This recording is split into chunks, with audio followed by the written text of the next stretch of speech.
નમસ્કાર ખેડૂત મિત્રો, ખેડૂત સેવા ભાવતાલ ચેનલમાં સ્વાગત છે। નવો હોય તો ચેનલને સબસ્ક્રાઇબ કરી જો, બેલ આઇકનને પ્રેસ કરી દેજો ભૂલ્યો, જેથી કરીને હવામાન વિડીયો તમને મળી રહે। હવામાન નિષ્ણાત અંબાલાલ પટેલે જણાવ્યું છે કે આ તારીખ 19 થી 24 દરમિયાન રાજ્યમાં વિવિધ ભાગોમાં વાદળછાયું ઘેરાઈ શકે છે, એટલે કેટલાક ભાગોમાં તારીખ 24 માર્ચ સુધી વાદળછાયું વાતાવરણ શક્યતા જોવા મળવાની શક્યતા છે। જ્યાં આગાહીકાર અંબાલાલ પટેલે જણાવ્યું છે તારીખ 19 થી 24 દરમિયાન રાજ્યમાં વિવિધ ભાગોમાં વાદળછાયું વાતાવરણ છવાવાની શક્યતા જોવા મળવાની શક્યતા છે, જ્યારે કે કઈક જગ્યાએ માવઠાની શક્યતા પણ વ્યક્ત કરી છે। તો બીજી બાજુમાં હવામાન નિષ્ણાત અંબાલાલ પટેલે કહ્યું છે કે તારીખ 19 થી 24 દરમિયાન રાજ્યમાં વિવિધ ભાગોમાં વાદળછાયું ઘેરાય છે, જે કેટલાક ભાગોમાં તારીખ 26 માર્ચ સુધી વાદળછાયું વાતાવરણ રહેશે।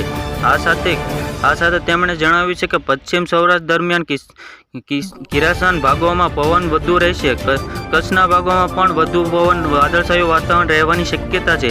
આ દરમિયાન કિસ્તાન કેટલાક ભાગોમાં પણ પવન સાથે ક્યાંક હળવો વરસાદ પડવાની શક્યતા પણ વ્યક્ત કરી છે। આ સાથે તેમણે એ પણ કહ્યું છે કે ધીરે ધીરે પ્રીમિયમ એક્ટિવિટી જોવા મળવાની શક્યતા છે। ગરમી અંગે જોઈ છે કે ગુજરાતમાં ઘણા ભાગોમાં લઘુત્તમ તાપમાન 18 થી 20 જેટલું રહેશે, જે ગરમીનો મહત્તમ આતંક 22 માર્ચ સુધી જોવા મળવાની શક્યતા છે।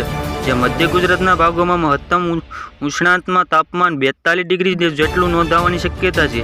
તારીખ 28 માર્ચ સુધી બેવડી ત્રુટિ અનુભવી શકાય છે। હવે આ વર્ષની વિશેષ ઉત્તર પૂર્વી પ્રદેશના જેના કારણે સૂર્ય ધીમે ધીરે ઉત્તર ગોળાર્ધમાં આવ્યો છે। જેમાં આ સાથે તેમણે એ પણ જણાવ્યું છે કે 18 થી 20 અંબાલાલ પટેલનું કહેવું છે કે અરબ સાગરમાં ભેજના મધ્યપ્રદેશ સુધી તારીખ 20 થી 26 તારીખ અને હોળી બાદ પણ રાજ્યમાં કેટલાક ભાગોમાં કમોસમી વરસાદ પડવાની શક્યતા વ્યક્ત કરી છે। ઉનાળા આખરીમાં પવનની શક્યતા રહે છે, જે દરમિયાન ભેજના કારણે પવનની ગતિ પણ વધવાની શક્યતા છે। આવી જ રીતે ખેડૂત મિત્રો ફરી મળીએ, જોતા રહો ખેડૂત સેવા।